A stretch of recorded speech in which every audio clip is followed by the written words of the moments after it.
আরে মেরে দোস্ত, আমি তো বলি আপনি মানবেন কি মানবেন না জানি না। আজকের মহিলা যে ঘরের থেকে পর্দা করে বাহির হয়, রাবেয়া বসরির চেয়ে উত্তম। লেখালো না আমার কথা, কুটিং করে রাখেন। রাবেয়া বসরির জন্য পরিবেশ ছিল 1000 বছর আগে, এখন পরিবেশ নাই। পরিবেশ না থাকা সত্ত্বেও সে যখন হাত মোজা, পাও মোজা, বোরকা পড়া নিজের আওয়াজকে ছোট করে ঘরের থেকে বাহির হয়েছে, সে রাবেয়া বসরির থেকেও আগে। জুনায়েদ বাগদাদি মানি বড় বুজুর্গ, কিন্তু এই জমানায় যে ফরজ, ওয়াজিব আর সুন্নতের উপরে উঠলো আর হারাম আর মাকরুয়ে তাহরিমার থেকে বাঁচলো, ও জুনায়েদ বাগদাদির চেয়ে আগে। আল্লাহর রাসূল বলছে, আনতুম তাজিদুনা আলাল হক্কি আয়ওয়ানা, তোমরা হকের উপরে চলার জন্য পরিবেশ পাইতেছ, একদিন আসবে পরিবেশ পাবে না। আমরা সারাদিন রাস্তায় থাকি, সকালে বাহির হই, 2টা-3টার সময় ডেলি ঢুকি বাড়িতে। আমরা জানি পরিবেশ কিরকম, আমরা দেখি চোখে পরিবেশ কিরকম, পরিবেশ কিরকম। ওই পরিবেশের ভিতরে যে সুন্নত, ওয়াজিব, ফরজ, ওয়াজিব, সুন্নতে মুআক্কাদার উপরে চলবে। আমি লিখি নাই, 100 বৎসর আগে লেখা গেছে। আর যে হারাম আর মাকরুয়ে তাহরিমির থেকে বাঁচবে, জুনায়েদ বাগদাদির থেকেও আগে। শুধু সে আল্লাহওয়ালা না, এই ব্যক্তি আল্লাহওয়ালা। আজকাল তো মুরব্বীরাই ঠিক হইতে চায় না, মা বাবা কুতুব হইতে চায় না, বাচ্চাকে কুতুব বানাইতে চায়। তোরা আল্লাহওয়ালা হবি, আপনি কি হইবেন? নিজে আল্লাহওয়ালা হইতে চায় না। আগে নিয়ম ছিল, নিয়ম মুসলিম সমাজে নিয়ম ছিল। বিয়ের আগে প্রত্যেক মেয়ে আল্লাহওয়ালা হতো, সেটা ভাইবা আল্লাহওয়ালা হতো যে আমার পেটের থেকে যা হবে সব যেন আল্লাহওয়ালা হয়। বিয়ের আগে পুরুষ আল্লাহওয়ালা হতো যে আমার মাধ্যমে যে দুনিয়াতে আসবে সে যেন আল্লাহওয়ালা হয়ে আসে। এখন মা বাবা আল্লাহওয়ালা হইতে চায় না, খালি তাবিজ টোকায় পোলাপান কেমনে আল্লাহওয়ালা হলো। বাইরে থাকেন বিলাইয়ের মতো আর বাড়িতে যায় বেটাগিরি দেখান, ঠিক না? রাগ হয়ে গেলেন? বাইরে তো সমাজে বিলের মতো চলেন, বোর কাছে যায় বেটা হয়ে যান, ঠিক না? বাবলয়া ঢোকে। আরে না, শিখেন। আমরা যারা মুরব্বী আছি, মুরব্বীরা আসলে দিনদার হইতে চায় না, ছেলেরা দিনদার হবে। আমরা বড়রা সালাম দিতে চাই না, ছোটরা আমাদেরকে সালাম দিবে। অথচ আল্লাহর রাসূল যাকে দেখতেন তাকেই সালাম দিতেন, ছোটকে দিতেন, বড়কে দিতেন। তো বড়রা সালাম পাইতে চায়, দিতে চায় না। আমাকে স্যার বলবে, আমি স্যার বলবো কেন? তো ছোটদেরকে সালাম দিতে চায় না, সালাম পাইতে চায়। আসল হলো উপর ঠিক হলে নিচ ঠিক হয়ে যাবে। এখন বয়স্করা দিনদার হতে চায় না, মা বাবা দিনদার হতে চায় না। খোদার কসম করে বলি আপনাদেরকে, উঠেন ঘরের ভিতরে রাত্রে, মা বাবা জিকির শুরু করুক, 1 দিন 2 দিন 3 দিন 4 দিন, আমি লেখা দিতে পারি সপ্তাহ যাবে না, আপনার ঘরের সন্তান উঠো জিকির শুরু করবে। আপনার ঘরের সন্তান উঠো কান্না শুরু করবে, দোয়ার ভিতরে কানবে। ও না বুঝা কানবে, না বুঝা। দেখেন না বাচ্চা, মা যদি কানতে থাকে না তো বাচ্চা বোঝে না কেন কানছে, কেন কানতেছে। কিন্তু মার চোখের পানি দেখে ও হাউমাউ করে জিগায় তুই কাঁদোসটা, ও কাঁদে। আজকে উপর ঠিক না, আমরা বড়রা ঠিক না। সমাজের যারা বড় এরা যদি দিনদার হয়, আত্মশুদ্ধির দিকে ঝুঁকে, তো সমাজের ছোটরাও আস্তে আস্তে ঠিক হয়ে যায়। প্রযুক্তি এমন আশা আসছে, এখন সবাই চাইতেছে প্রযুক্তি দিয়ে ঠিক করবে। কিছু জিনিস আছে প্রযুক্তি দিয়ে ঠিক করা যায় না। ওয়েদারের তাপমাত্রা আল্লাহ কমায় দিছে দেখে এখন আজকে 2-3 দিন একটু ভালো লাগতেছে, ঠিক না? নাইলে পানিও তো ছিটায় দেখছিলেন, তাপমাত্রা কম ছিল নাকি? কৃত্রিম বৃষ্টি নামায় তাপমাত্রা কমায় ফেলবেন? প্রযুক্তি দিয়ে নামান না বৃষ্টি, দেখেন তাপমাত্রা কমে না কমে না। আল্লাহ কমাইলেই কমে। উপর যখন ঠিক হবে নিচ ঠিক হয়ে যাবে। প্রযুক্তি দিয়ে ঠিক করতে পারবেন না, তাবিজ দিয়ে কতক্ষণ ঠিক করবেন? বললেই তো তাবিজ বহুত নিছেন, ঠিক না?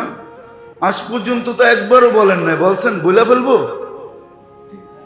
বাড়িতে জিজ্ঞাসা করছেন যায়া যে তুমি গ্লাসে ঠোঁট লাগায় কোন জায়গায় পানি পান করছো, আমারে দেখাও। যদি জিজ্ঞেস করে কেন, গ্লাসটা পয়রা দাও, আমি ওইখানে ঠোঁট লাগায় পানি পান করব। পয়রা দেখেন, 1 কোটি তাবিজ আর এটা একটা, এটা বেশি হবে। 1 কোটি তাবিজের চেয়ে বেশি কাজ করবে। আল্লাহ রসুল করছেন, বলছে আয়েশা কোথায় গ্লাসে ঠোঁট লাগায় পানি পান করছো, আমাকে দাও, দেখাও, আমি ওইখানে ঠোঁট লাগায় পানি পান করব। খালি এটা চাহেন না যে আমারে খাওয়ায় দেখ, মাঝে মাঝে নিজেও ঢাইকা ঢাইকা করে খাওয়ায় দিই, আসো খাওয়ায় দিই, আমি খামু তোমারে খাওয়ায় দেব। কয়দিন খাওয়ায় দিয়েছেন? কি পুরান টাউনের মাটি তো বইতে বইতে এখন মাটি আর মাটি রয় না, ইট হয়ে গেছে, ঠিক না?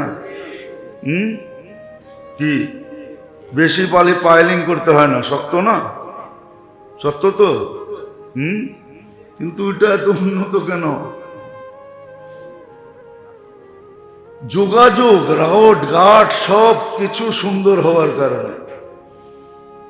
তো তাহলিয়া বলে নিজের ভিতরে এরকম কিছু লাইন, যোগাযোগ ব্যবস্থা তৈরি করা যার দ্বারা নেক সহজে ঢুকতে পারে, আল্লাহর অনুগত্যতা ঢুকতে পারে, ওই যোগ্যতা অর্জন করা। এই জন্যই বিজ্ঞান বলে শরীরে অ্যান্টিবডি যদি পাওয়ারফুল হয়, 100-এ 100 থাকে, তাহলে তুমি বিষ খাইও হজম করতে পারবে। তোমার অ্যান্টিবডি যত পাওয়ারফুল, শরীর তত সুস্থ। আপনার তো একটু বৃষ্টির ফোঁটা লাগলে সর্দি ধরে, ঠিক না? যায়া দেখেন ফুটপাতে যারা থাকে, বস্তিতে যারা থাকে, ওরা বৃষ্টি আইলে নেয়ামত মনে করে গোসল করতেছে, ওই পানির ভিতরেই ডুবাইতেছে, ওই পানির ভিতরেই লাফাইতেছে, ওই পানির ভিতরেই সব কিছু করতেছে। ঘরে আইসা শরীরটা মুসা চাঙ্গা হইতেছে, কোনো ব্যাঙ্গের মতো, না সর্দি না কাশি না কিছু। কেন? ওর অ্যান্টিবডি আপনার থেকে বেশি। আপনি যতই ঘি খান, আর যতই এসি সেরা ঘুমান, আর যতই কার্পেট বিছান, আর যতই বলেন বিলকুল আমি কোনো ডাস্ট ফাস্ট আমার কাছে লাগে নাই, কিন্তু আপনার শরীরের চেয়ে ওর শরীরে অ্যান্টিবডি বেশি। এই জন্য 20 দিন ভিজলেও কিছু হয় না। আপনার তো 2 ফোঁটা লাগলেই ঠান্ডা, ঠিক না? অ্যান্টিবডি দুর্বল, রোগ প্রতিরোধ ক্ষমতা আপনার শরীরে দুর্বল। আপনি পিজা খাইতে খাইতে আরে দুর্বল বানায় ফেলাইছেন, চাইনিজ খাইতে খাইতে দুর্বল বানায় ফেলাইছেন, ফাস্ট ফুড খাইতে খাইতে দুর্বল বানায় ফেলাইছেন। আর ওরা ফাস্ট ফুড খায় না, ওরা রাস্তাঘাটের শাকসবজি উঠায়, ওটার এই সিদ্ধ মিদ্ধ করে কোনো মতে পেট বইরা ভাত খায়, ওইটা একটা ঢেক দেয়, ওর অ্যান্টিবডি চাঙ্গা। তো বুঝানোর জন্য বলতেছি, হাসানোর জন্য না। আত্মশুদ্ধি এটা কি বলে? নিজের ভিতরে ওই ক্ষমতা, ওই লাইন করা, ওই যোগাযোগ ব্যবস্থা করা যার দ্বারা ন্যাক আমার ভিতরে ঢুকবে আর খারাপ আমার ভিতর থেকে বাহির হয়ে যাবে। তাখলিয়া, কিছু খালি করা আর কিছু ভিতরে ঢুকানো। এই জন্যই আল্লাহ ব্যবস্থা করছেন মানুষের শুদ্ধি। আর মানুষের শুদ্ধি যদি না হয় না, ও মেরে দোস্ত, প্রাণী আর মানুষকে কতটুকু বিরক্ত করবে? হিংস্র প্রাণী মানুষকে বিরক্ত খুব কম করে। হিংস্র প্রাণীর নীতি আছে জানেন? সিংহ এখন পেট ভরা খায়া ফেললো, ওর 2-4 দিনের ভিতরে পাশে দিয়ে ওরে গুতা মারলো, চোখ উঠায় দেখবে না। পড়েন আপনি, সিংহ এই মুহূর্তে একটা শিকার করলো, ওর সময় আছে বাধা, 2-1 দিন পর্যন্ত ও কিচ্ছু করবে না। ওর পাশ দিয়া হরিণ হাঁটা যাবে, ও দেখে একটা মুস্কি হাসি দিবে, বলবে 3 দিন পরে আবার, 4 দিন পরে আবার, 5 দিন পরে আবার, 6 দিন পরে আবার। কিন্তু মানুষের এই গুণ আছে নাকি? হ্যাঁ হ্যাঁ, আজকে ব্যাগ বইরা আইনা কইব 1 ঘন্টা পরে, আবার ব্যাগটা খালি করে লয়ে যেয়ে কইব আবার বইরা দে। ঠিক না? মানুষের পেট তো ভরে মাটি দিয়া, কি দিয়া? কবরের মাটি দিয়ে ভরে, এর আগে ভরে না। নাইলে হাজার হাজার কোটি টাকার মালিক হয় কিভাবে? এটা আমার বিষয় না, বুঝানোর জন্য বলতেছি। তো নিজের শুদ্ধি নিজে করতে হবে, যেন শ্রেষ্ঠত্ব অক্ষুণ্ণ থাকে। এটার জন্যই তাসকিয়া ছিল। কোরআন শুধু শুধু 7 থেকে 11 বার কসম খায়া শুধু শুধু বলে নাই। ওয়াশ-শামসি ওয়া দুহাহা ওয়াল কমারি ইযা তালাহা ওয়ান নাহারি ইযা জাল্লাহা। 11 কসম খাওয়ার পরে বলছেন কদ আফলাহা মান যাক্কাহা। তুমি তোমাকে শুদ্ধি করো, তরবিয়ত করো, তরবিয়ত করো। এই জন্য আল্লাহ মানুষের তরবিয়তের খেয়াল রাখছেন বেশি। আজকে তো আমরা যাইতে চাই না, করতে চাই না, শিখতে চাই না, জানতে চাই না, বুঝতে চাই না। আর পরিবেশ কেমনে তৈরি হয় জানেন? আসলে সবচেয়ে দোষ বড় আমাদের। আমরা আমাদের বাচ্চাদের দোষ দিই যে বাচ্চা নষ্ট হয়ে গেছে, বাচ্চারা নষ্ট হয়ে গেছে, যুবকরা নষ্ট হয়ে গেছে। খোদার কসম, বয়স্করা চুইকা পড়ো, দেখবেন বাচ্চারা অটোমেটিক ঠিক হয়ে যাবে। আসর উপর থেকে পড়ে, কোত্থেকে? সূর্য আলো মাটির থেকে দেয়। কে আল্লাহ পারতেন না মাটিতে সূর্য ফিট করতে? না পারতেন না? হ্যাঁ, সূর্য আলো কোত্থেকে দেয়? উপর থেকে যে আলো দেয়, যেরকম আলোকিত হয়, নিচের থেকে দিলে এরকম হইতো না, হইতো নাকি? তাইলে ইঙ্গিত হলো উপর থেকে যখন ঠিক হবে। আমার একটা উদাহরণ আপনাদের মনে আছে কিনা জানি না, এখন কিন্তু সম্ভব। মক্কার থেকে মাটি আনা যায়, মক্কার থেকে। আর বাইতুল মুকাররম গেলে জমজমের পিওর পানি পাবেন। একটু দাম বেশি নিবে, ইনটেক পাবেন 5 লিটার। মক্কার মাটি আনলেন, জমজমের পানি দিয়ে সেচন করলেন, আর তেঁতুল গাছ লাগায় আঙ্গুরের আশা করলেন।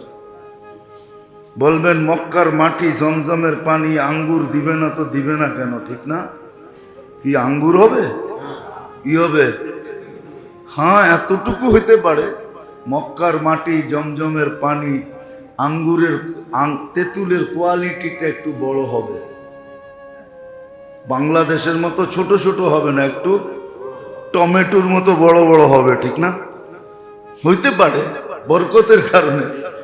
আমাদেরটা টক বেশি, এটা একটু টক কম হতে পারে, এতটুক হইতে পারে। কিন্তু হবে কি?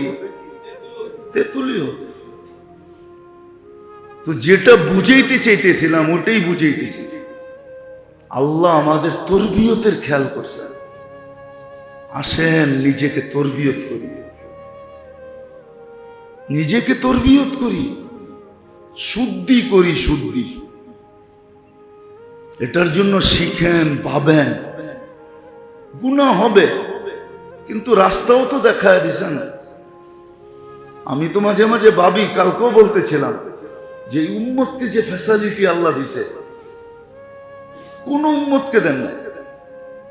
আদম আলাইহিস সালাম বলছিল ওনার ছেলে শীশা আলাইহিস সালামকে যে দেখ, আমি একটা গুনাহ করছি, কিয়ামতের সকাল পর্যন্ত মানুষ জানবে। গুনাহ না, ভুল, একটা ভুল করছি, কিয়ামতের সকাল পর্যন্ত মানুষ জানবে। কিন্তু উম্মতে মুহাম্মদী শত ভুল না, গুনাহ করবে, আল্লাহ কাউকে জানতে দেবে না। আমি একটা ভুল করছি কবে, এটা মাফ হয়েছে কবে? উম্মতে মুহাম্মদী ভুল না, গুনাহ করে খালি একটা চিৎকার দিবে, রব্বানা। আল্লাহ উপর থেকে জবাব দিবে, আলিমা আবদি আন্না লাহু রব্বা ফাগাফারতু লাহ। আল্লাহ বললে, বান্দা স্বীকার করলো আমি রব বলে আছি, যা গুনাহ মাফ করে দিলাম। মাপ চাইলো না, তাতে কি আসে যায়? রব তো বললো। এই জন্য বলতেছি, নিজের তরবিয়ত করেন, শুদ্ধির সেন্টারের সাথে নিজের সংযোগ করেন। যাদের সাথে চললে শুদ্ধি হবে, যাদের কাছে গেলে শুদ্ধি হবে, যাদের সাথে বসলে শুদ্ধি হবে, শুদ্ধি করেন নিজেকে। এই জন্যই কোরআন হুকুম দিছেন, কদ আফলাহা মান যাক্কাহা। কোরআন হুকুম দিছেন শুদ্ধি করো, শুদ্ধি করো তুমি তোমাকে। এটা আল্লাহর সুযোগ। আজকে শুদ্ধির সুযোগ আছে, কালকে শুদ্ধি করতে চাবে কিন্তু সুযোগ পাবে না।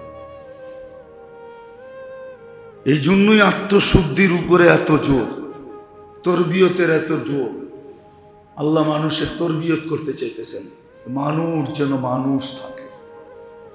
কেননা মানুষ যদি মানুষ না হলো, তাহলে সে শুধু বিপদগ্রস্ত হবে না। মানুষ যদি মানুষ না হলো, তাহলে সে শুধু বিপদগ্রস্ত হবে না, পুরা সৃষ্টি তার দ্বারা বিপদগ্রস্ত হবে, পুরা সৃষ্টির ক্ষতি হবে। মানুষের শুধু হবে এমন না। এই জন্য এক জায়গায় আছে, এর আগেও মনে হয় কখনো বলছিলাম, যে মুসা আলাইহিস সালামের জমানায় খরা চলতেছিল, খরা, অনাবৃষ্টি চলতেছিল, মানুষ অতিষ্ঠ হয়ে গেছে গরমে। তো মুসা আলাইহিস সালামের কাছে গেছেন, বলছে একটু দোয়া করেন না, বৃষ্টি আসুক না। তো বলো চলো ইস্তেসকার নামাজ পড়তে। বৃষ্টি মুখ দিয়া বললে তো হবে না, পদ্ধতিও তো আছে, চলো। তো চলছে, পথিমধ্যে যে মুসা আলাইহিস সালাম বলতেছে চলো বৃষ্টি চলে আসবে, নামাজ পড়তে হবে না। তো বলছে এটা আবার কেমন কথা, বাড়ি ঘরের থেকে বাহির করে নিয়ে আসলেন, এত দূর হাইটা আসলাম, এত কষ্ট করলাম, এখন কোন বৃষ্টি হবে, নামাজ পড়তে হবে না? বনি ইসরাইল ছিলই একটু গার্তারা। তো মুসা আলাইহিস সালাম বলতেছিলেন যে বলার তো ইচ্ছা ছিল না, কিন্তু গার্তেরামির কারণে বলতে বাধ্য। কাজে তোমাদের আগে পিঁপড়ার দোয়া কবুল হয়ে গেছে। পিঁপড়া আল্লাহর কাছে দোয়া করতেছিল, লা তুআদ্দিবনা বিযুনুবি ইবাদিক, গুনাহ করছে বান্দারা, শাস্তি ভোগ করি আমরা, এটা আবার কোন বিচার? কেননা যখন খরা হয় তখন খাদ্যগুলা শুকাইতে শুকাইতে হার্ড হয়ে যায়, শক্ত হয়ে যায়।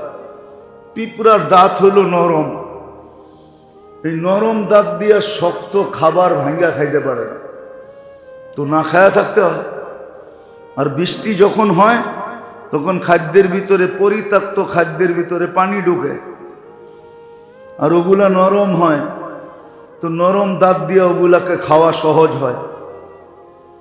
তো পিঁপড়া বলতেছে গুনাহ করছে মানুষ, শাস্তি দেন আমাদেরকে, এটা আবার কোন হিসাব? পিঁপড়া অভিযোগ করে দিছে, আল্লাহ পিঁপড়ার দোয়া কবুল করছেন। আমাদের কারণে সৃষ্টি কষ্ট পায়, সৃষ্টির কারণে আমরা না। আমাদের কারণেই সৃষ্টি কষ্ট পায়, না আমরা সৃষ্টির কারণে আমরা কষ্ট পাই না। এই জন্যই শুদ্ধির দরকার। শুদ্ধির সেন্টার চিনেন, সজাগ হন, ছোটবেলার থেকেই লাগা উচিত। এক একটা স্টেপকে সুরক্ষিত করা উচিত। যুবকদের উচিত, ছোট বয়সটা যদিও নিষ্পাপের খাতায় লেখা, কিন্তু যৌবনে পা দিতে দেরি, নিজেকে সুরক্ষিত করতে দেরি না করা চাই। নিজেকে সুরক্ষিত করা চাই যেন আমার যৌবন সুরক্ষিত থাকে। কেননা লাভ কি হবে জানেন? যদি যৌবন সুরক্ষিত হয় তো বৃদ্ধ হওয়ার পরে আমল না করেও আমলের সওয়াব পাবে। বার্ধক্যের কারণে যদি আমল না করতে পারলো, যেমন অসুস্থ ব্যক্তি যখন অসুস্থ হয়, তো সুস্থ অবস্থায় যদি আমলে অভ্যস্ত থাকে, তো আল্লাহ ফেরেশতাদেরকে বলতে থাকেন, উকতুব আমালাল্লাযী কানা ইয়ামালু ফিস সিহ্হা, সুস্থ অবস্থায় যে আমলগুলা করতো ওগুলার সওয়াব লেখো। তো ফেরেশতা বলে, ওর চিৎকারের চোটে তো মহল্লার মানুষ থাকতে পারে না, অসুস্থতার কারণে এমন চিৎকার দিতেছে, আমল তো করেই না, আবার সওয়াব লিখবো মানি? তা আল্লাহ বলে, অসুস্থতা আমার পক্ষ থেকে, বন্দার পক্ষ থেকে না। সে বেনিফিটের থেকে বঞ্চিত হবে কেন? তার সওয়াব লিখতে থাকো, তার সওয়াব লেখা হয়। এই জন্য যুবক যদি যৌবনকে সুরক্ষিত করলো, তো বুড়া হওয়ার পরে ফুল বোনাস। যে আমল করতে পারবে না এটা করতে, সওয়াব সে লেখা পাইতে থাকবে, সওয়াব লেখা হইতে থাকবে। যেমন অসুস্থ ব্যক্তিরটা লেখা হয়, বার্ধক্যের কারণে সে করতে পারতেছে না, তার সওয়াব সে লেখা হইতে থাকবে, সওয়াব পাইতে থাকবে। যৌবন যদি সুরক্ষিত হয়, আর যৌবন যদি সুরক্ষিত না হইলো তাহলে পাবে না। এরকম বয়সের স্তর যদি সুরক্ষিত হয়, নাহলে এই হাদিস কোনোদিন আসতো না। আমি হাদিস দিতেছি, এই উম্মতকে বলা হয়েছে, যেদিন থেকে তুমি প্রাপ্ত বয়স্ক হইল 40 বছর পর্যন্ত সুরক্ষিত করো, তাহলে দিনে দুনিয়ার 3টা রোগ তোমার কাছে আসবে না। তুমি শ্বেত রোগ হবে না, পাগল হবে না, কুষ্ঠ রোগ হবে না। 50 পর্যন্ত আবার 10 বছর যদি সুরক্ষিত হইল, তাহলে 50-এ পা দিতে দেরি, আর কঠিন হিসাবের সম্মুখীন আল্লাহ তাকে করবে না। 60-এ যদি পা দিল, তাহলে ফেরেশতা তার বন্ধু হবে। দুনিয়াতে দেখুক আর না দেখুক, আখেরাতে তাকে সঙ্গ দিয়ে রাখবে। 70 বছর যখন বয়স হবে, 8-10 বছর যদি সুরক্ষিত হয়, তো আল্লাহ তাকে ভালোবাসতে, আল্লাহ তার প্রত্যাবর্তনের আকাঙ্ক্ষী হবে ভালোবাসার মাধ্যমে, যে তুমি আমার কাছে চলে আসো। 80 বছর যখন হবে, 8-10 বছর সুরক্ষিত, লাম ইউক্তাব যামবু, গুনাহ লেখা হবে না। 90 বছরে পা দিলে পিছনের গুনাহ খাতা থাকবে না। এটা হলো বয়সের মর্যাদা, সুরক্ষার মর্যাদা। এই জন্য শিখেন, কোথায় গেলে আমার শুদ্ধি হবে, আমার তরবিয়ত হবে, আমার শ্রেষ্ঠত্বগুলা অক্ষুণ্ণ থাকবে, কোনো আঙ্গুল উঠবে না, কেউ আঙ্গুল বসাইতে পারবে না। আর এটা কঠিন না, সহজ। আল্লাহ সহজ করছেন, বিদেই হুকুম দিয়েছেন, قد أفلح من تزكى وذكر اسم ربه فصلى। শিখায় দিয়েছেন কেমনে হবে। হ্যাঁ, শুরুতে একটু কষ্ট হবে, অভ্যাস করতে গেলে কষ্ট হয়ই, ঠিক না? অভ্যাস করতে গেলে কষ্ট হয়, তারপরে ঠিক হয়ে যায়। শুধু ঠিক হয় না, তারপরে মজা আসে। কি তখন ওইটা ছাড়া আর থাকতে পারে না। ওটা ছাড়া জিকির করতে করতে যার মজা এসে গেছে, ও জিকির ছাড়তে পারবে না, সব ছাড়তে পারবে। নামাজ পড়তে পড়তে যার নামাজের মজা চলে আসছে, ও সব ছাড়তে পারবে, নামাজ ছাড়তে পারবে না। রাত্রে উঠার যার অভ্যাস হয়ে গেছে, ও সব ছাড়তে পারবে, রাত্রে উঠা ছাড়তে পারবে না। ফজরে আসা যার অভ্যাস হয়ে গেছে, ও তো আইসা মুয়াজ্জিনরে উঠাইব, ও মুয়াজ্জিনরে উঠাবে। অভ্যাস হয়ে যখন যাবে তখন ওইটা ছাড়া। এটাই কিন্তু বলে ইমানদারের ইমানের একটা মজা আছে, হালাওয়াতাল ঈমান, মজা। তখন ওইটা ছাড়া আর ভাল লাগবে না। এই জন্য মেরে দোস্ত আসেন, সেন্টার শিখি। এখনো দুনিয়াতে আছে কিছু, বিলুপ্ত হয়ে যায় না, কিন্তু দুনিয়ার ওয়েদার পরিস্থিতি যেন বলতেছে অচিরেই বিলুপ্ত হয়ে যাবে সব, শুধু আমরাই থেকে যাব, সুযোগগুলো সব বিলুপ্ত হয়ে যাবে। দুনিয়া কোন দিকে মোড় নেয় কেউ জানে না, যদিও এক একজনে এক এক ধরনের চর্চা করতেছে, মত ব্যক্ত করতেছে, কিন্তু অচিরেই মনে হয় কিছু একটা ঘটতে যাইতেছে। এই জন্য উচিত এখন থেকেই সংযুক্ত হওয়া, নিজের শুদ্ধির ফিকির করা। কথাটা ছিল কোন জায়গায়, কথাটা লাগায়া দিছে কোন জায়গায়। বাংলা একটা কথা আছে, নিজের চরখায় তেল দাও। এটা ছিল শুদ্ধির ব্যাপারে, যে নিজেকে আল্লাহওয়ালা বানানোর ব্যাপারে, আল্লাহর সাথে সম্পর্ক গড়ার ব্যাপারে, নিজেকে আত্মশুদ্ধি করার ব্যাপারে, নিজেকে আখেরাতের জন্য প্রস্তুতি করার ব্যাপারে নিজের মধ্যে নিজে লেগে থাকো। এটা নিয়ে লাগাইছে দুনিয়ার ব্যাপারে। নিজের তরকায় নিজের তেল দাও। আমি নামাজ পড়ি না, তোর কি আসে যায়, ঠিক না? আরে আমার কিছু আসে যায় না, আমার কিছু আসে যায় না। আপনি যদি ঘরেই বাথরুম করেন আর পরিষ্কার না করেন, আমার কিছু আসে যায় না, এটা বললে চলবে না।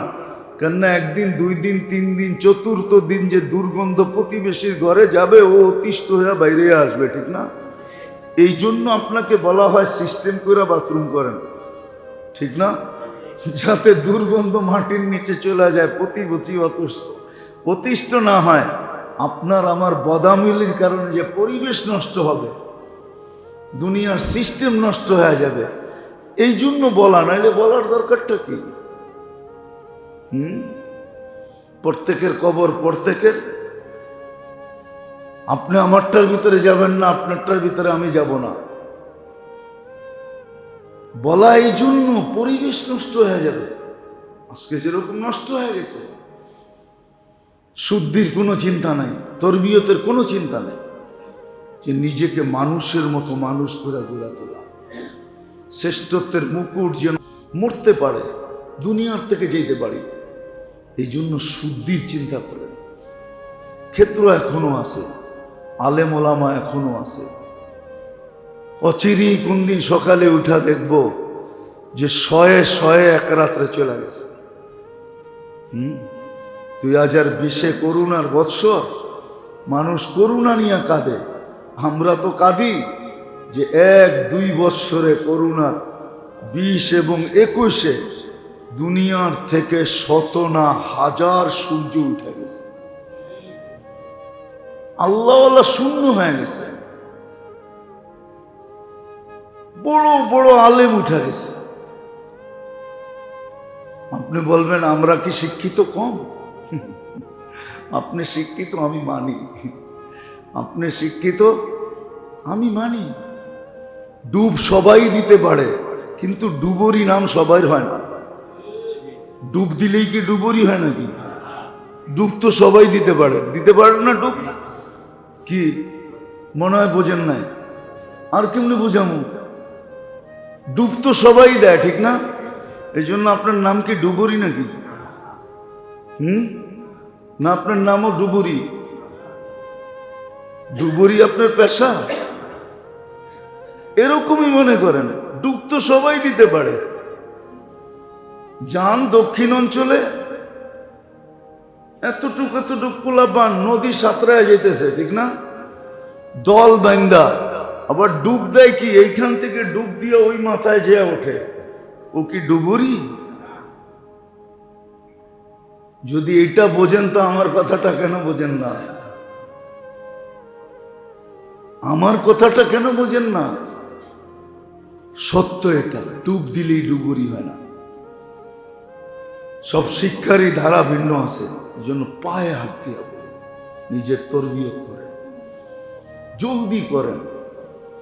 দুনিয়া শেষের দিকে চলে আসছে, মনে হয় না মেলা আর বেশি দিন থাকবে।